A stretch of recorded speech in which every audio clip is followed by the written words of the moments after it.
Okay, so this one says, oh, I put my face right over the thing. It says the number of guests per month at a large resort is given in the table below, where f of x is the number of guests in hundreds and x is the months since the beginning of the year. So basically, right at January, they had 10 guests, and by February ish, they had 15 guests, and so on and so forth by the hundred. So it'd be 100, and it'd be 1,500 and 1,800 in the fourth month and stuff like that. So it says use the data to create a standard form of a function that models this, where A, B, and C are constants. So we're going to use our calculators, and we're going to do what's called a quadratic regression. So turn on your calculator. We need to do a few things first. First thing I need you to do is go into the y equals and clear that out. Boom. Okay. Click on y equals, clear that bad boy out. And then, now, this is funny. I never really said how to get out of the screen. A student asked me the other day, they said, well, how do I get back to the main screen? Well, if I go to second, see this where it says quit in blue? Second mode gets you to quit. Now I want to hit clear out of this, but I'm going to enter this data in. So hit stat. And remember doing this the other day? We're going to select edit, and that pulls up this screen. So what I'm going to do is I'm going to put all my x values in. So I'm going to hit 0, hit enter, then 2, enter, 4, enter, 6, enter, 8, enter, and then 10, and then enter. If I use my cursor right here and I click to the right, that takes me to the next list. Okay. Now I'm going to enter in the f of x stuff. So I'm going to say 10, enter, 15, enter, 18, enter. Does everybody have the screen on their calculator? To get to this screen, you're just going to hit stat. Okay, when you hit the stat button, you see this button right here? Mr. Adams keeps clicking on, then it'll say edit. Then you're going to choose edit. Now, does everybody have that? Okay. So then you're going to go down 18, 19, 18, and then 15. By the way, if you were to take a guess, where would you say the vertex occurs? You got to follow that line of symmetry. See how this is 19? If I go up one, it's 18, 15. If I go down one, it's 18, 15. See how that works? That's symmetry. Okay. So now what I'm going to do is I'm going to hit the second button, and then see up here where it says stat plot. You guys see that? The y equals button right above that, it says stat plot. Hit y equals. Now, if you hit second beforehand, it should have this screen. If it accidentally takes you to this screen, that's okay. You just got to hit second, y equals. It's like a shift key on a keyboard. So I want to turn on plot 1, so I hit enter. By default, this will be flashing on. You want to make sure that your X list is L1. Remember, that's where we plugged our X values. Our Y list is L2. And we're just going to hit enter to turn it on. Now that it's turned on, make sure you have the right type. This is a scatter plot. So we want a scatter plot. What that does is it takes the X and Y axis and makes the first list the X coordinate and the second list the Y coordinate. So I'm going to hit enter. Then I'm going to go over here and hit graph. See, Mr. Adams' stuff is all messed up. Here's our graph way down here. What do I got to do to see it? I'm going to hit zoom, but since we're doing stats, how this number 9 says zoom stat, that zooms in on what I just plotted. So I'm going to choose zoom stat. Well, bam with the bacon sizzle. There is, does that look like a quadratic to you guys?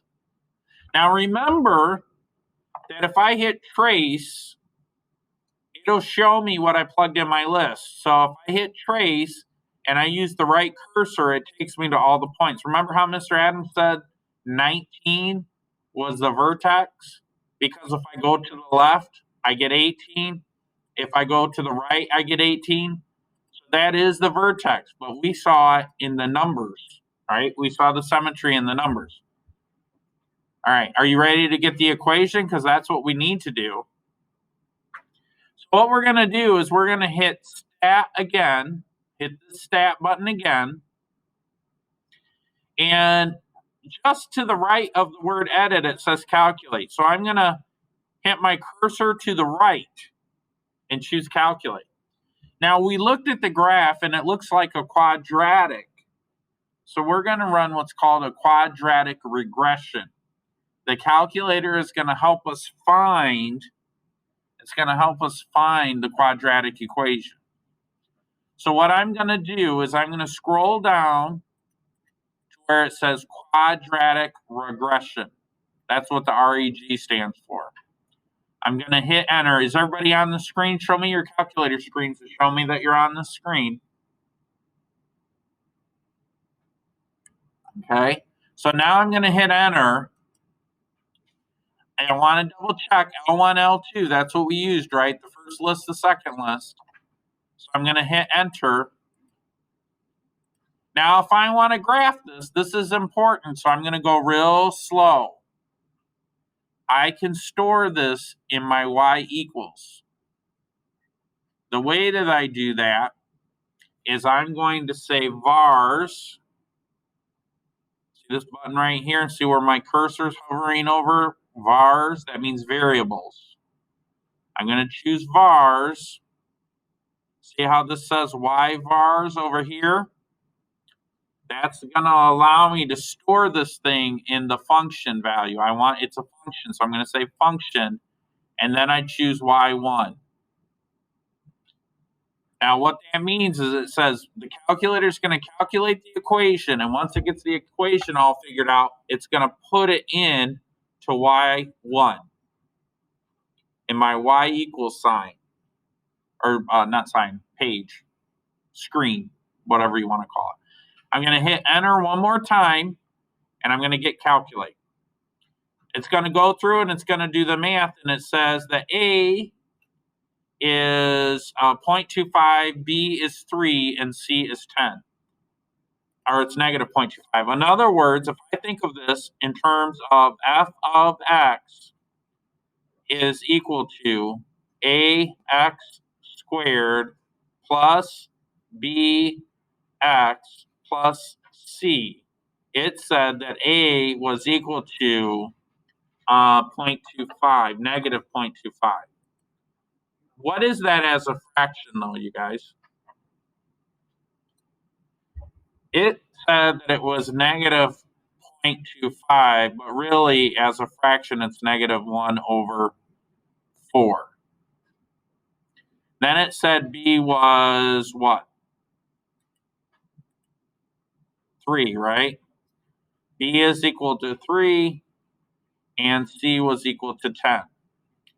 So then my function, f of x, is equal to negative 1/4 x squared plus 3x plus 10.